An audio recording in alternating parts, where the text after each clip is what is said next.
do have like a huge gratitude for her, for what she has done, what she's doing, and I'm sure what she's gonna keep continue doing in this life and the lives to come. Not only Jussara, but her husband as well, John. So it's an honor to have you both here with us tonight. We're gonna start with reading from the book The Way, the Truth, and the Life with Edward.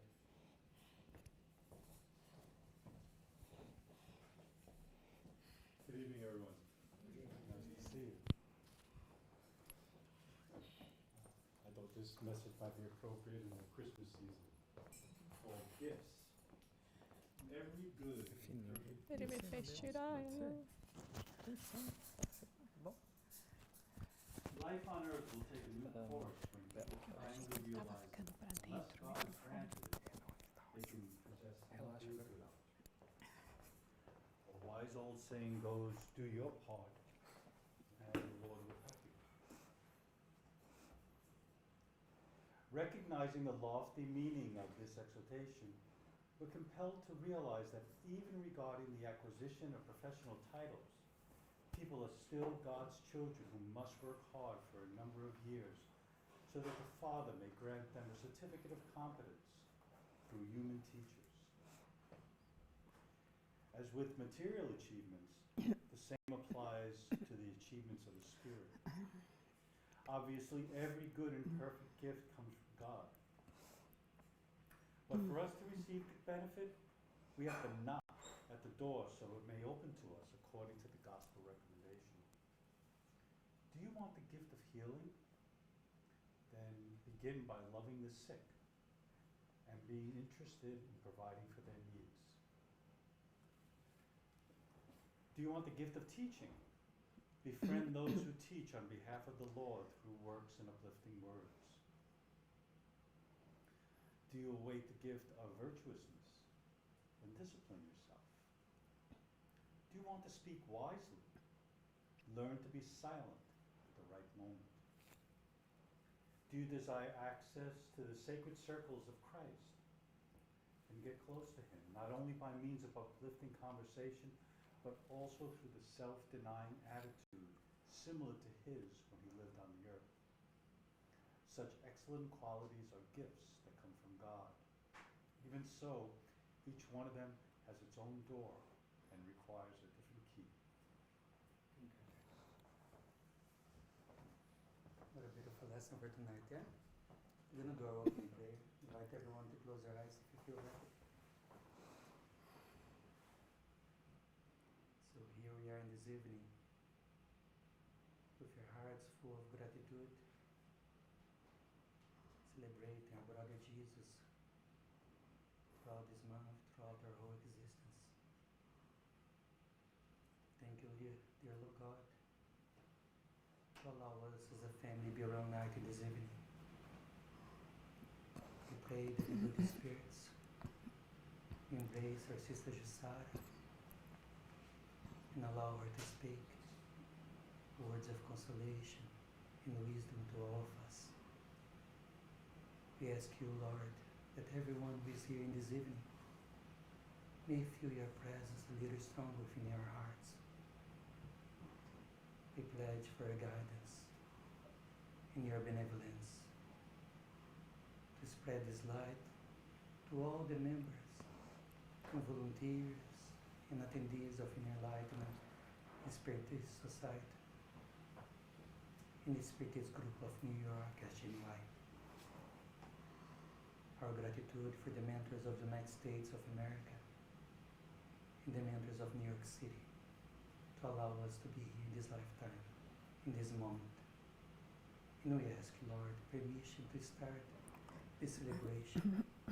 May we all embrace our sister Jussara throughout this process in a state of prayer.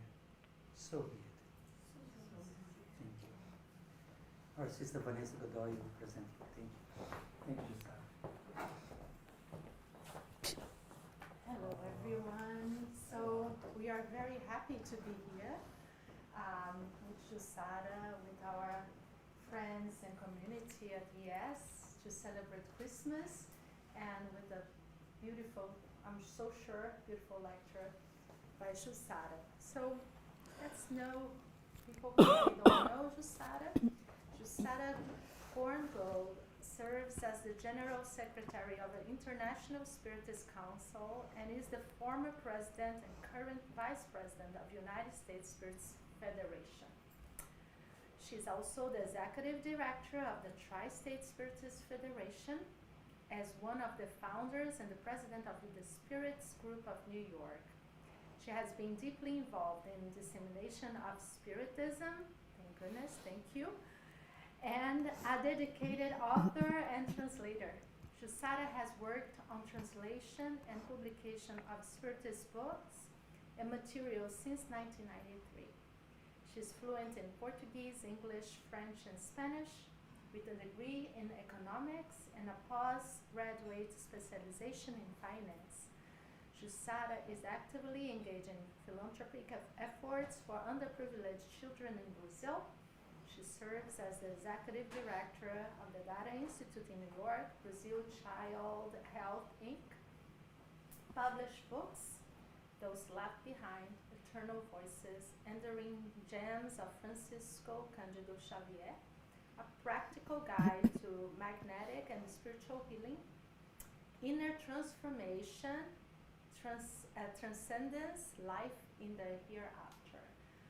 So, Jussara, thank you so much for being here, and let's welcome.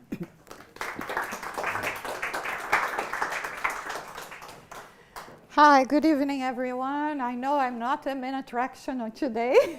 We are here to spend this night in celebration, fraternizing, having a delicious dinner that I know has been prepared for us tonight, but also because we are gathering to remember Jesus, as always, especially during the month of December. We all try, especially us at the Spiritist Centers, to relate our topics more to Jesus and his teachings. Of course, when we are talking about Spiritism, we always talk about Jesus because it's the example, it's the guide, it's the life, it's the truth for us all. And even when we don't mention it, we are actually trying to imitate Jesus, which is what Benjamin Franklin wrote to himself as a guideline when he was trying to learn the virtue of being humble. And he wrote, if I want to be humble, I have to imitate Socrates and Jesus. So here we are going to be talking today about some of the ways that Jesus used to come to us to teach us. And so what we call the pedagogy of Jesus, because we know that above all, knowing all our hearts and all our possibilities and the ability of understanding of each one of us, he had to reach each one of us because that was his goal. So we are his brothers and sisters, and he was guided to come to us exactly to bring this kind of help and assistance. I forgot the... Okay, so let us start by remembering or mentioning again what we have in the Spirit's book, this question that we mentioned very often, 625, about the one that Kardec asks the Spirit, what is the guide and the model that we would have for humanity? And the answer is Jesus. It shouldn't be this way, but maybe, the difference in, okay. And when we are talking about Jesus as being a guide and model, we are not talking here as placing Jesus in worship.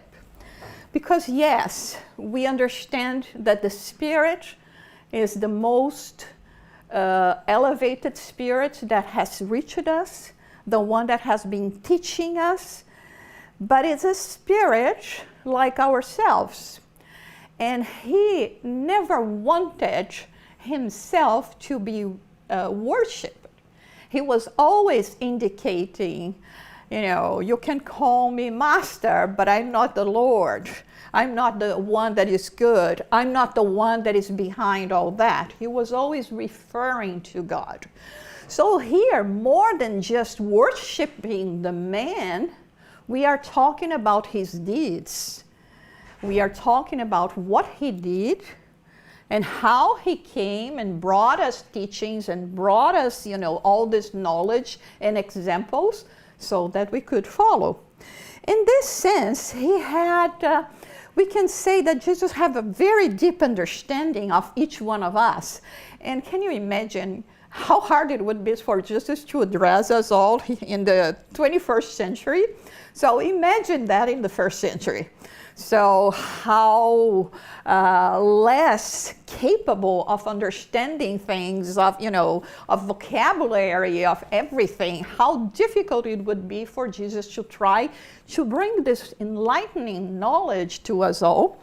And so he would, look at his audience, very much like any speaker would do. Let me analyze the audience and let me see how should I address this audience. So when we think about one of the, the main sermon that he gave, that is the Sermon on the Mount, this is what he did. He looked around and he said, I have to communicate with these people, with my brothers and sisters. And I have to find a way to reach them with familiar things. And then he starts to say, blessed are those, but the word that he used in Aramaic that they used at that time, in Hebrew that they used at that time, was ashrei. And this blessed are you is the first related to the first psalm that we have of soul.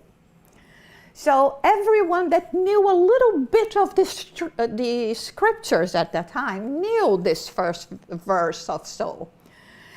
And it started exactly the same way with exactly the same word as Jesus was addressing them. So by saying those words that to us may not mean so much, or we may even question why did he start by saying, blessed are you who, and then we understand and we correlate with what they were understanding. So immediately the people recognized that, well, he talks like so. He talks like one of our elders, right? The one that, our king, right? The one that wrote all the Psalms. King David. King David, sorry. King David, thank you for sending me your thought. So it was David.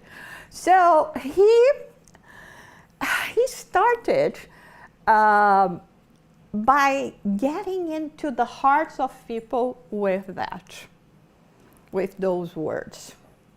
And so that was one of the things, the ways, the methodology that Jesus would use in order to reach people. So another way that we know is the parables. So how can I communicate?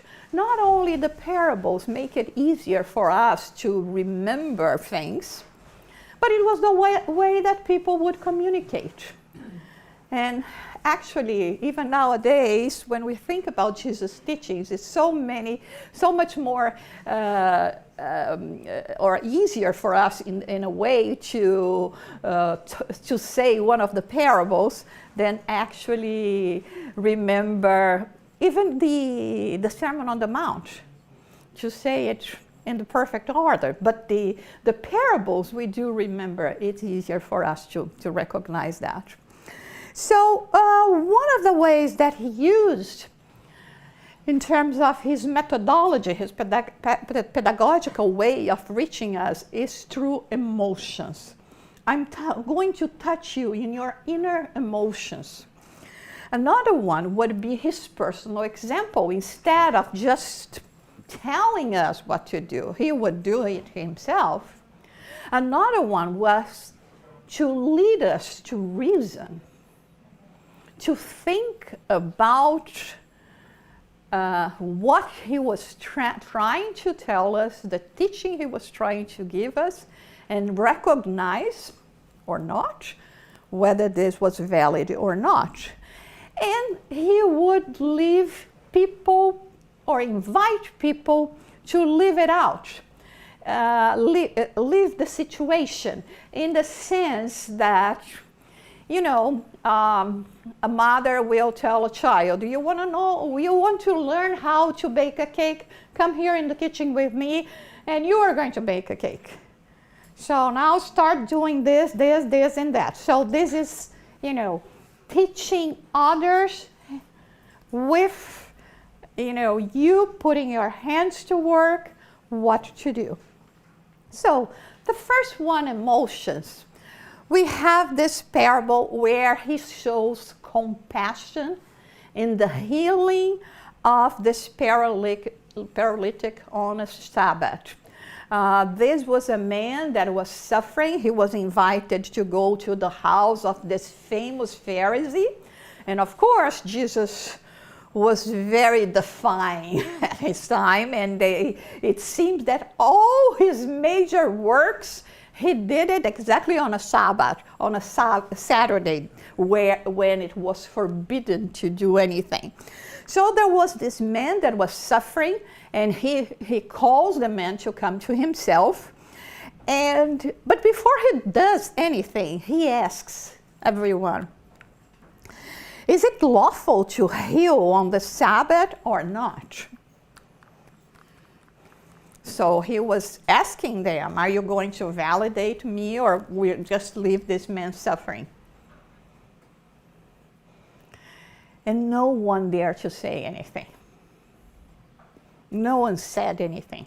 No one wants to acknowledge that he was right.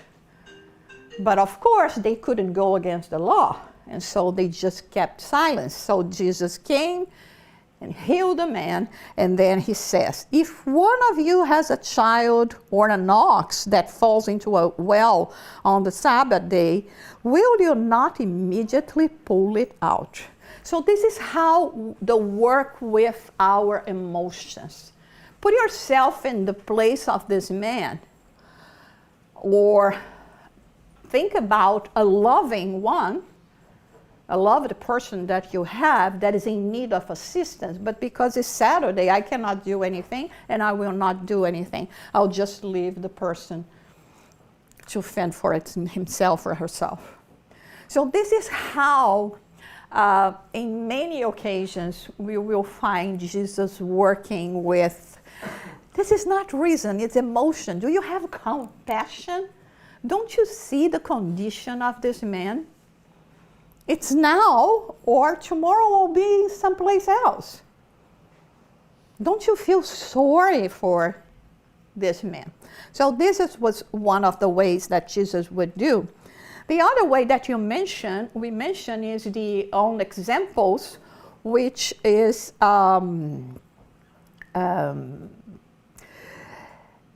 when he came and decided to to wash the disciples' feet. And so we remember the passage when he was questioned, especially by Peter, why do you have to do that? I don't want you to do that. And so he tells here, if I am your Lord and your teacher and I'm doing this, what more can you do as well? Why can't you do the same thing? And then he says, a servant is not greater than his master, nor is he who is sent greater than he who sent him. So here again, he's stating that the one that has sent him is the one that is great. And all of us are children of God, like Jesus himself. Much more evolved, much more light. And thank God for giving us this present, this present, that was Jesus living among us to teach us that. So he lived, he said, I'm here, and he kneeled down and he did the washing. Then reason. Reason is when Jesus is going to use the Socratic method of maietics, which is, I don't give you the answer, you give me the answer. So if you have a question for me, I will keep on bringing elements that you, in your own accord, will have an answer that is going to be refutable by you, because you came with the answer, you came up with the answer. And this is what we find here in this parable of the Good Samaritan.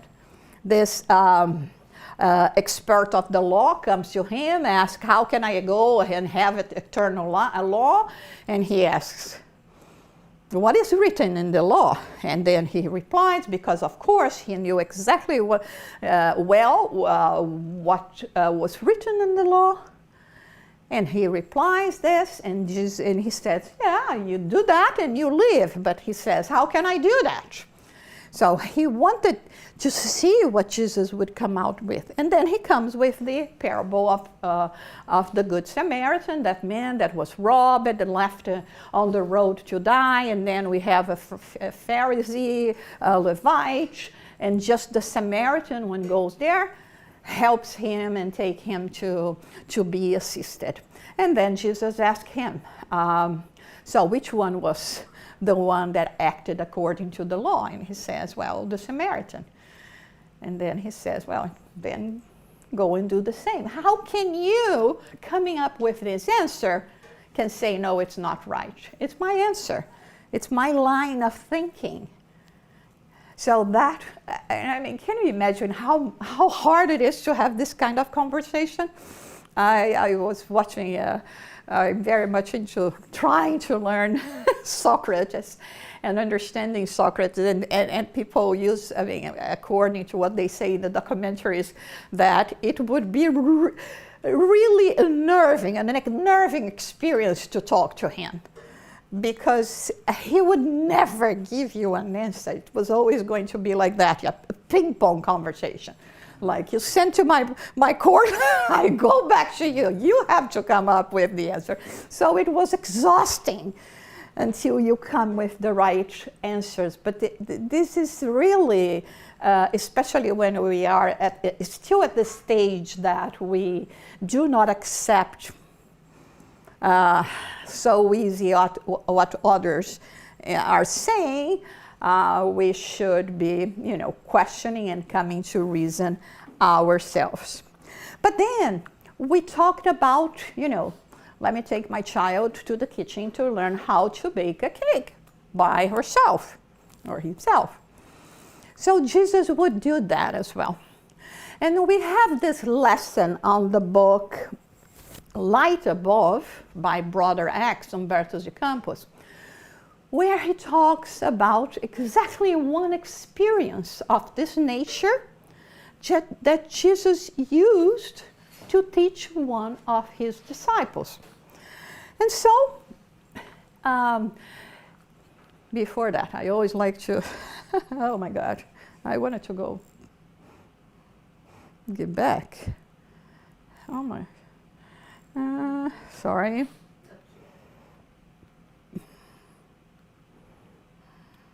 You are using a Mac computer? It's interesting because it's not formatted. It lost all the formats. Yeah. If I had known, I would have sent the PDF. Okay. So, one more. This message that is in the book of Brother X, Humberto de Campos, we may ask ourselves, well, is this just a story? Is this just, some creation of Humberto de Campos, or is this true? According to what we know, Humberto de Campos, being one of the spirits selected by Emmanuel, the spirit guide mentor of Chico Xavier, he had received authorization to visit some of the files, let's call it this way, right, that they have in the spirit world and bring it to us. So as far as we understand, he reports to us, perhaps with his own style, his own way of, of describing things. After all, he was a writer, very famous writer himself. But the fact that he's bringing is supposed to be accurate because of this line of understanding and or orientation that we receive it. So what we are going to read is not just a story. It's not an example that was created in the mind of the writer, but the writer himself that had the possibility of visiting the archive of facts from Jesus brought to us.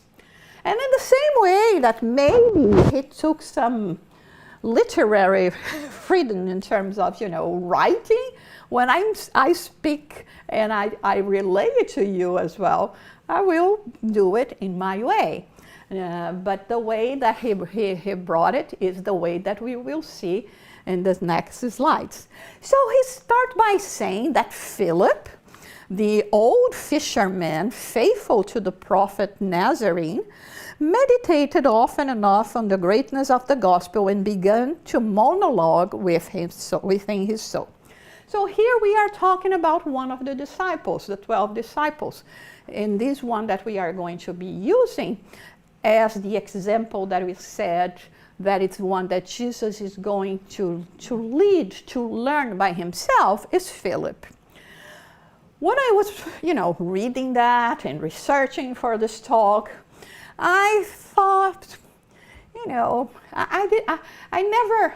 I was never curious about the age of the disciples, except from John, that we always heard that was very young and perhaps even younger than we think, around 15, 16 years old.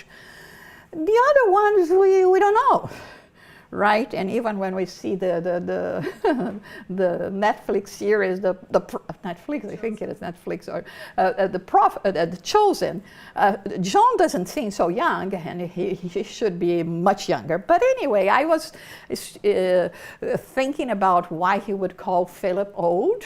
And so I went to try to research. I Googled, of course, and of course there is no birth certificate for Philip, and but they said that he was old, and probably at the time that he was following Jesus, he would have no more than 38 years old. So I was thinking, oh my God, if this is old, that's bad. So this is the old man that we are talking about here. He's not even in his 40s, okay, but he is the old man according to the description of Humberto de Campos. And so of course, how can you follow Jesus without burning your brains and trying to understand everything that Jesus is saying, all those reactions?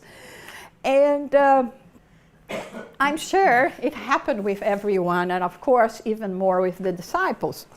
And so he was meditating about it, and he said, the good news was undoubtedly a divine mountain, too high, however, considering the vulgarities of ordinary existence. So at no moment he was doubting what Jesus was telling them. It had to be that. But it's just too much. It's just too hard. And then he would say, the master was no doubt the ambassador of heaven. At that point, they didn't know exactly who Jesus was, because they were waiting for the Messiah. Jesus had almost all the characteristics of the Messiah, but they couldn't say for sure because he was not claiming the title and he was not acting the part as they were expecting, because they were expecting more a warrior than actually a peacemaker. And so he had no doubt about Jesus. This is a special being. He's an ambassador of heaven. But how to face difficulties and resolve and solve them? It's not because they were following Jesus, and we know how hard it was to follow Jesus. And how difficult it was even for them to be accepted in society at that point. And he was thinking that if he was following Jesus all the time, it was, after all, one of the 12, and he found it so hard to improve himself, to put into practice what Jesus was saying. So he would many times be very disappointed with himself, which I'm sure it's something that happens to us. We know so much already. And remember, all those lessons, they are brought to us just not to, enlighten us or to be a nice story to talk about at the time of Jesus, but for us to reflect. What are we doing with that today in our lives? So us that are following Spiritists, we have so much knowledge. We are firsthand with sometimes even the phenomena. But with all the books, with all the knowledge and understanding that we gather,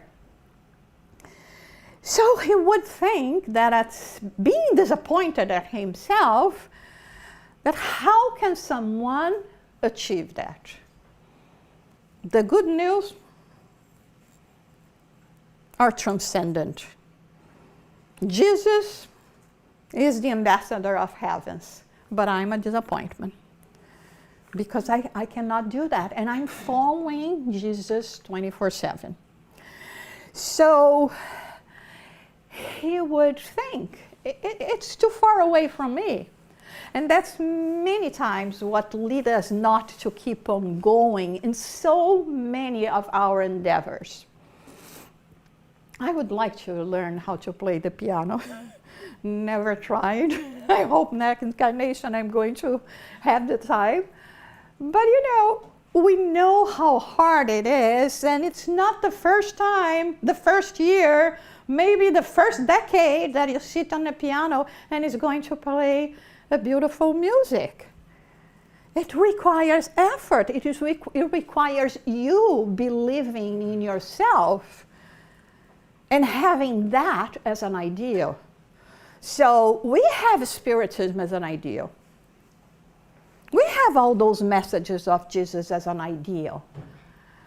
But I cannot imagine that being them an ideal, I'm going to be able to do everything I want to do, the next day. So if the obstacles of the spiritual journey hindered the healthy purposes of his heart, what would happen to those who were unaware of the truth and weaker than he himself? So he was thinking, well, I'm there next to Jesus all the time. I cannot do it. How can these other people do it? They're not even under the, irradiation of Jesus. This maybe not, I would say differently, the tender eyes of Jesus all the time, the fatherly eyes of Jesus all the time. So he thought it's impossible. I'm here, hearing and hearing all the time, hearing and listening what he's saying, and I cannot do it. The other people cannot do as well. That's what he was thinking.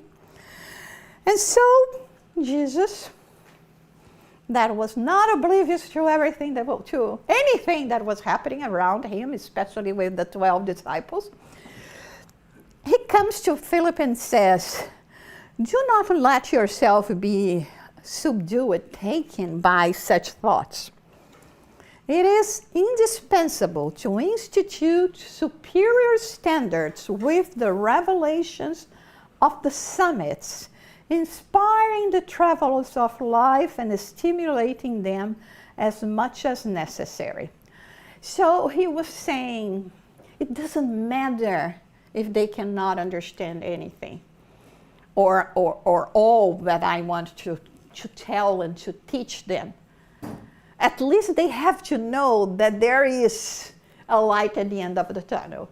So if I tell you, just go in the tunnel, well, let's see what happens. No one wants to go into the dark tunnel. But if I say there is a light there, that is a bright light, and you just have to hang on and, keep on moving and you reach that, we have an ideal. We have something. This is what Jesus was saying. They have to know that there is more to it. If we do not show them the beauty of, the realms of the afterlife, how can they survive the difficulties of the day by day? Like he says here, they are crawling in the swamp. So do not underestimate the clarity that shines further. So Philip has a great idea. And I love this part.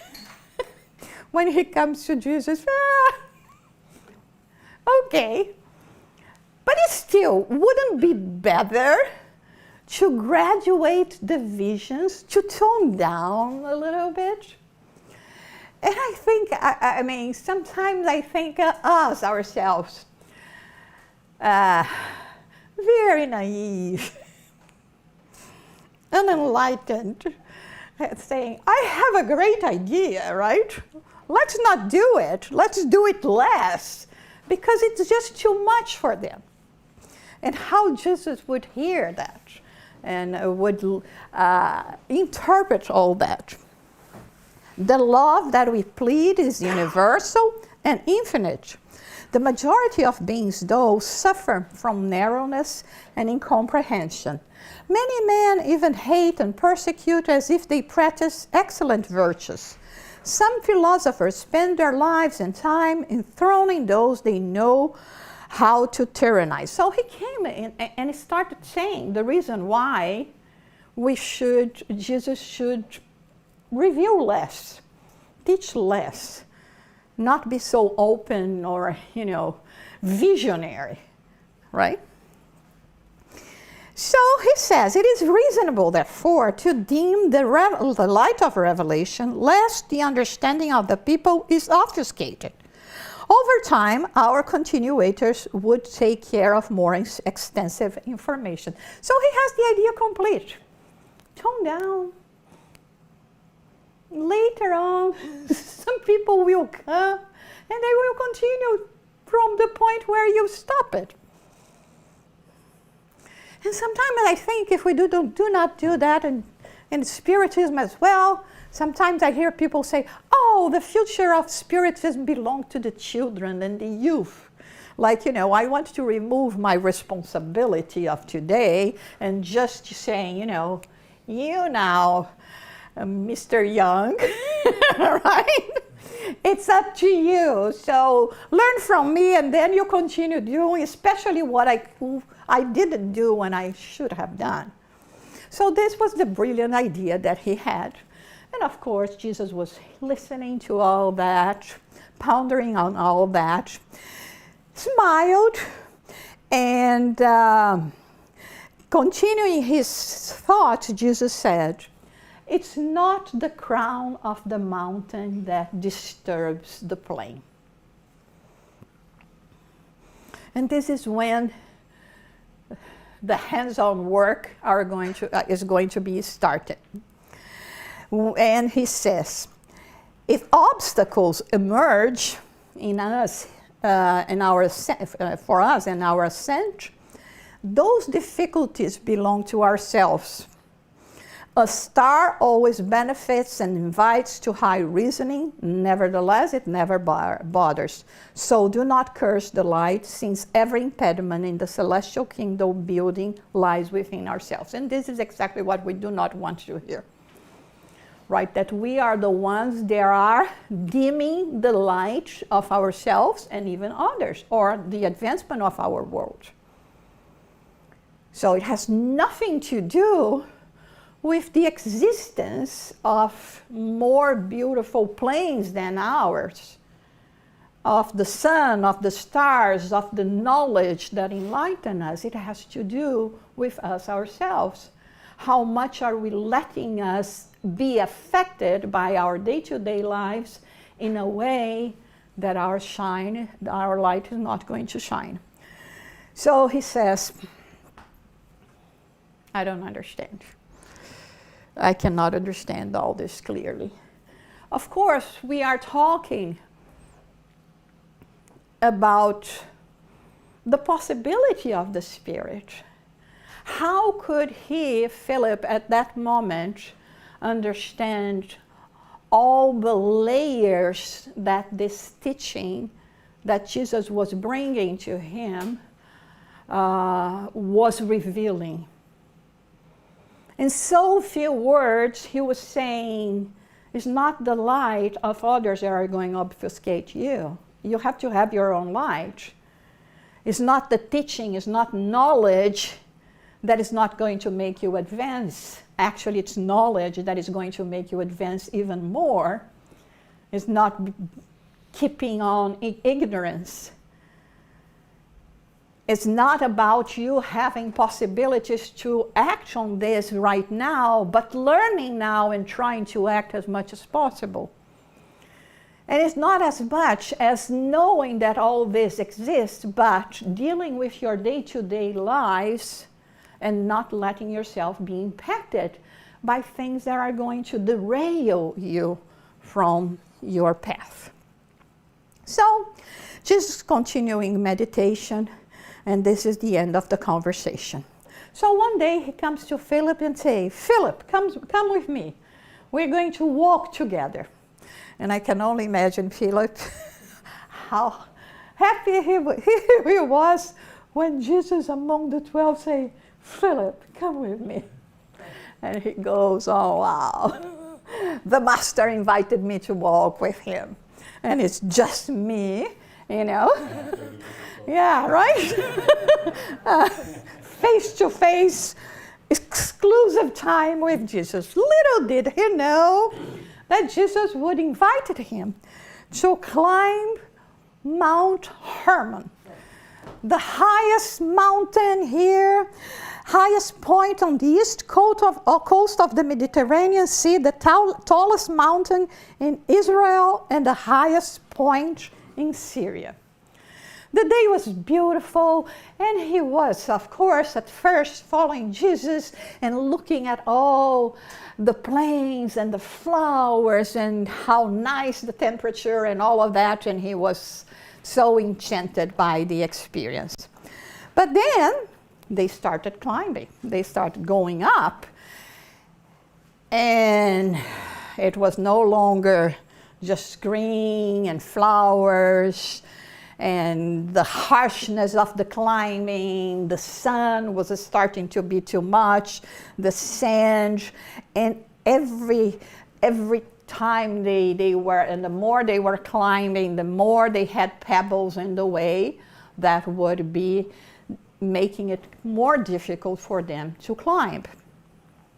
And so, even though they were climbing very slowly, Philip would from time to time ask Jesus, let's rest a little bit. And because he was tired. Can you imagine, we are talking about Mount Hermon. It's a very high mountain, like we say. And he would sit down and start removing the little pebbles that he had on his sandals. And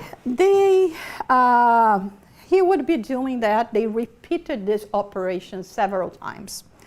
Every time, they were bathed in sunlight, the conditions were very difficult, and each time you can imagine how much more those little pebbles were irritating, because then we are talking about the feet that was already hurt by the pebbles before. But he continues climbing and following Jesus. And finally, they reach the top. And Jesus says, as you recognize, Philip, it was not the brightness from above that hindered our journey, but rather the small stone on the ground. The radiant day never caused harm. However, many times the little matters of the world interrupt the journey of man toward God, our Father. So, let us recap here. What were we talking about? The pedagogy of Jesus, being one of them to teach you by leading you to experience the event. And in this case, we have a disciple, Philip, that was having a hard time understanding why Jesus had to raise the bar so high in terms of, revealing his teachings, the knowledge of heavens, what was waiting for us, what was, the virtues and examples that we should practice in our day-to-day lives. And Philip questioning himself, this is too much, this is going to get in the way of my life. And then Jesus takes this experience to show him, you were thinking that the climbing, that the light that is above the sun, that each time, was going to be even more scorched sun because you're reaching the mountain, sweating and very hot and all of that. And all the brightness of the light, it was not the brightness of the light that hindered the journey, but the pebbles. So he's saying here, in the same manner, in our day-to-day lives, it's not what we know or not, or how much we know in terms of enlightenment, spiritual knowledge, that is going to hinder our path, we're just going to say, oh, this is too much for me, I'm never going to do that. I mean, we can do that, but it's our decision. It's not because of the light or knowledge. It's our decision. What hinders us in this journey is actually the distractions. And I'm calling distractions here, knowing quite well that they are much more than that. They are really challenges and suffering and interference that we have on our day-to-day lives.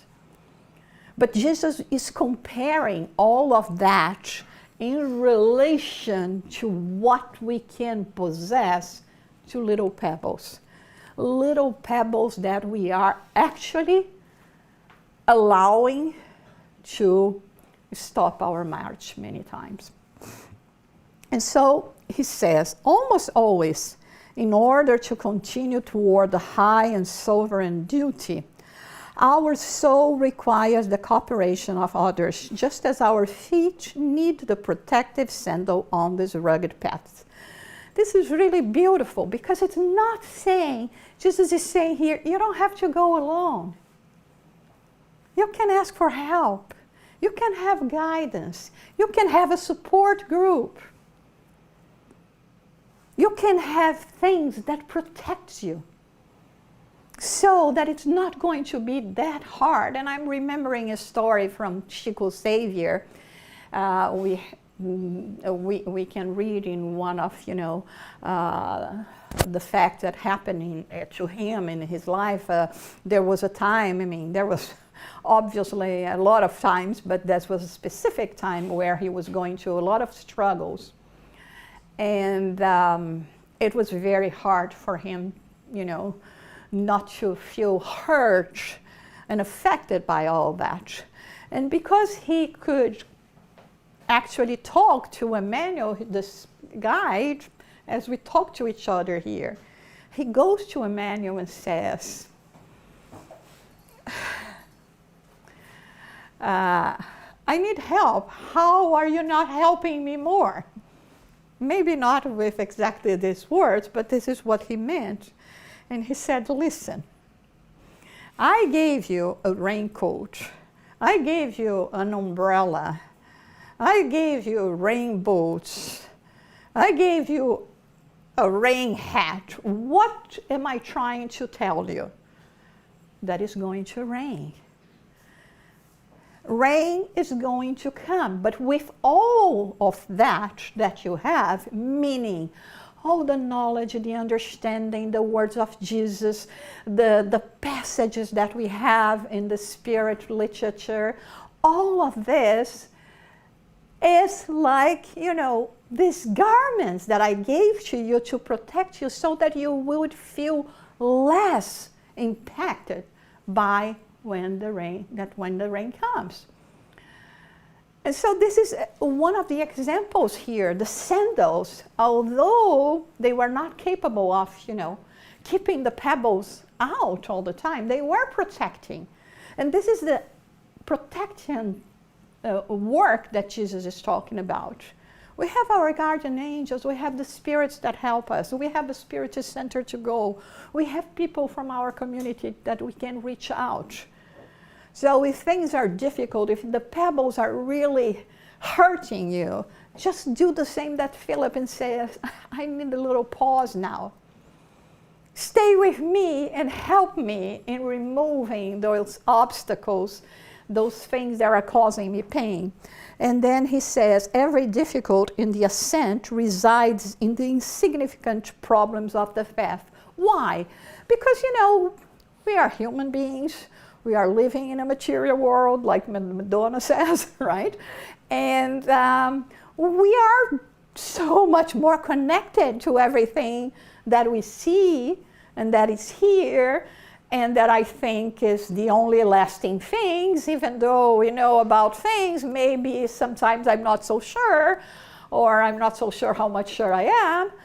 And so when things happen and that distract us, and that can be a little something in your work, a little something in your household, or in your life in general, or in your relationships, when something like that happens, it can derail you from your path. If we not pay attention to, okay, it's not that I'm not going to be affected. Of course we are going to be affected, but not to the point of moving out from my journey. We have so many examples of, that we watch, of people, but also, when we look at the lives of the inventors. Oh, Thomas Edison. Oh my God, right? How much he had to give of himself to come up with electricity. 1% of perspiration, inspiration, 99% of perspiration. So this is what those people that have an ideal, and we have an ideal, we are one of those people. We have this ideal of getting better, of falling more into Jesus' pathway. So likewise, Jesus says, in the human journey, the tiniest issues, if driven by thoughtlessness, can strike the heart deeply. Observe the moment of a lecture, a talk, the misguided opinion, the thoughtless gesture. So here Jesus is talking about situations that sometimes we don't pay that much attention because it's so much part of our culture, of our society, how we all of a sudden are saying bad things about our friends or not so nice things, and we just verbalize and we just let those things go. And this is energy. Even if it's not, let's say, affect directly, it affects with the energy, because when I think bad about someone, I'm sending bad energies to that person. So they can turn into poisonous little stones that cut our feet, threatening our spiritual stability. Do you now understand the importance of trifles in our daily effort? It's what we were saying. It's that example that so many people mention. We have this whiteboard here. If I put a black dot there and I ask you, what do you see? Most of us will say, I see a black dot, which comparing to the size of the whiteboard is nothing. This is how we deal with our lives. We focus on one tiny thing and we let it impact all the rest. Again, we are not being sensitive here to say that, no, you don't have big problems. We do have big problems, and sometimes, so hard for us to deal with them. But then, how are we going to respond to that? Let's say that you're having a health problem. But you have a work, you have a job, you're okay in your job, you have a family, you have, your spiritual support group, you have financial means, you have. The only negative aspect is your health. It's a lot, it's hard. But there's so much that is good, and sometimes we let everything be affected, and we become to feel nervous and in anger and fighting with everyone and saying that God cannot exist because how God could allow me to go through the suffering. And this is how sometimes we react, making a pebble become a giant stone, a Mount Hermon mountain. And Jesus said, if you have faith the size of a mustard seed, that is this small, you can say to this mountain, move from this place to other. So isn't the same thing here? If you have faith, you know you are going to overcome. One way or another, you are going to overcome that. So finally, because he was able to have this experience with Jesus and reflection, because here there is emotion, there is compassion, there is reasoning, there is Jesus living with him. Listen, I climbed this with you. And have you seen me complaining about, oh, there's too much light on the top? I wish there was no sun to illuminate our journey. So we have all the pedagogy of Jesus that we mentioned here in just one example, in just this situation where he invites Philip to go with him. But then again, when we were talking about all this understanding, all the teachings and examples of Jesus, we were saying these are things that have to serve us in our day-to-day lives. How can I apply that? Am I having compassion in relation to others? Because sometimes, we just see a problem if it's happening to ourselves, but if it's happening to a neighbor, to someone, that we don't know that much, oh, it must not be that hard. The person is whining too much, complaining too much about the situation. Sometimes this is how we act. And this is a call to compassion. This is a call to review our emotions. A call for us to become a Samaritan and not be indifferent to the pains of others. And not even indifferent to our pains, but not making them becoming bigger than they actually are. And especially, having lived it for, some time now, we all in this room have lived it for some time, we know that those things, they come and go. We have gone through so much already, all of us that are here, I'm sure. And it just passed away, and it's what we see. So it is when it comes to a point that we wanted to bring this phrase from Paul, because it is, I think, what crowns our line of reasoning here. What do I want for me? What do I expect? If not exactly what Paul said here, that I can say that it's no longer I, but Christ that lives in me. Which Christ we are talking about here? The man? Or we are talking about his characteristics? the peace, the compassion, the love, the forgiveness, the tolerance, all those virtues that makes us live in a complete state of peace of mind. So this is what I think we should meditate when we are thinking about Jesus, especially this month, is what is his purpose? Why is he, was he here? Is he here with us now, following us, the governor of our planet? Because he wants us to reach the same stage of love and enlightenment. But it's just one step after the next. So not giving up, not thinking less of ourselves, like, Philip was doing here. I cannot do it. There are times that I just cannot do it. And don't think that just because you are a Spiritist and you have all this understanding and knowledge already, we are a different person. We're not. We are trying to become a better person, not a different person, a better person. We are trying to become a better person. Why? Because it makes us feel better.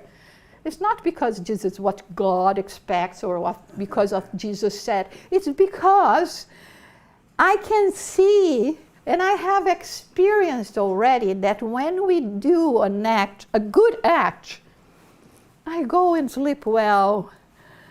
There is a smile on my face. My heart races, but with that good racing that, oh my God, I was capable of achieving that, of doing that. And this is what we are trying to do here. So do not dismay, do not give up, do not question, do not come with good ideas like Philip. Yes, no, we are aiming for more. We want more. But we know there will be a road for us to go there. And to end, I brought a poem that translated by Alta de Souza, The Vision of Jesus. Beloved Master, whose radiant light shines bright in the sky and in the soul, filling hearts with peace pure and right, transforming life into calm whole. Your gentle steps, O Lord divine, echo through the paths of endless time. Your word is a source of love that shines, awakening in us peace so sublime. In moments of pain and deep despair, your teachings guide us, showing the way. Christ, light of the world, in prayer we share, calling you our sweet future today.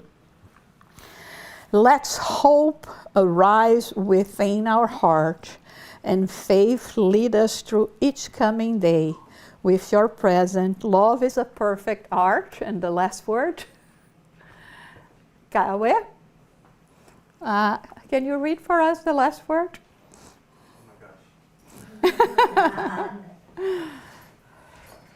Or just remove from presentation and we can see the whole thing. Sorry, it's the end of the poem, but everything was perfect before, but not now. It's just a pebble. This is just a pebble. Okay. So thank you so much. We will find out. I will send the poem and I can send it later to you guys. So I wish all of you happy holidays, and especially to my dear friends here for Inner Enlightenment.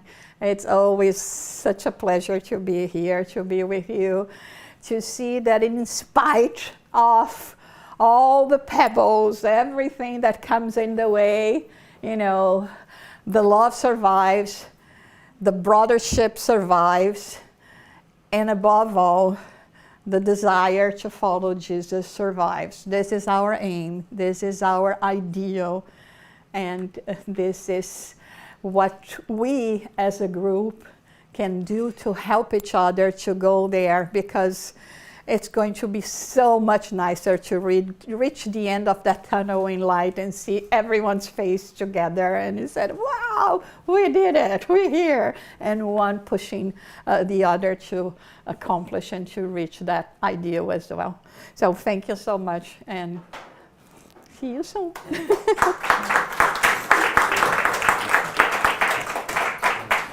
Jussara. I'm going to ask Sonia to do our final prayer, Sonia, if you don't mind.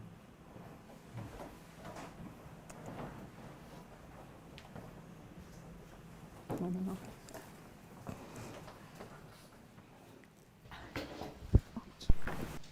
Divine Master, the Spirit's guide of this home, with so much gratitude to have our dear Jussara here, and for bringing those teachings that touch our hearts. Oh, beloved Master, help us as we walk in the path with the battles, to know that you're holding us and guiding us. Bless everyone here.